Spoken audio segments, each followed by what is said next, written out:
We done a lot. We swam a lot of training. We had Puerto Rico as well, and we did a lot of 1 week taper. So kind of just loosen up, get down the yardage, so your muscles are rested and ready for the meet.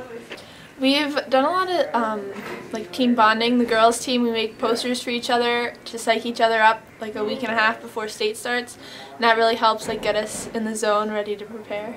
We've been tapering off, so usually the yardage goes down the last couple weeks, and we start getting ready. We start swimming faster, and getting ready to swim as fast as we can for the last meet. Yeah, so it's different people taper differently. So I know I'm a sprinter, so I usually do short yardage really fast, so I get a lot of rest. But the distancers, they usually stay up in yards to kind of prepare for all that yardage swimming that they're going to be doing. And then the mid-distance, it really depends on how they feel. Shannon does a real good job.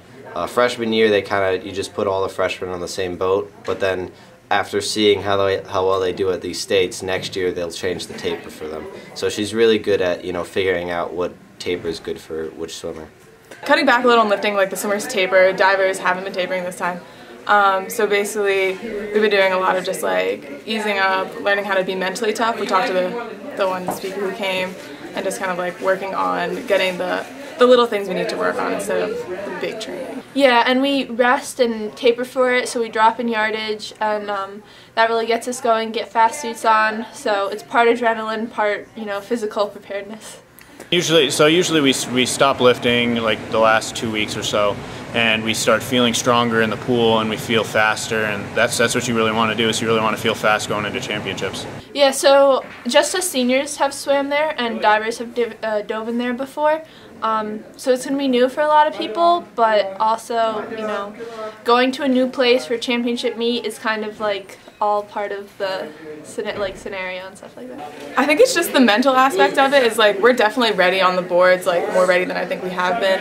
We didn't go on training trips, we're a lot more rested than we have been, less injured, which is good. And I think we have a lot of expectations to live up to, but I definitely believe we're going to live up to them.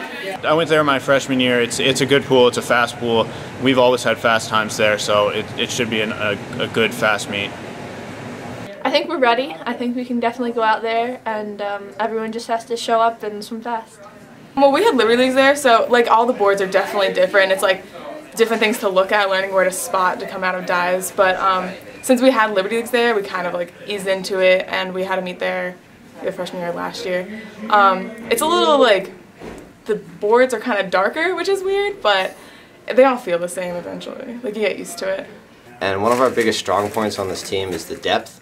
So with dual meets, it's mostly more about, do you have the fast swimmers to get those points for first place, but in these meets, big meets like this, it's all about the depth of how many people you can get in the top 24 to get those points going. And we really have that depth, which will definitely put us ahead of a lot of different teams.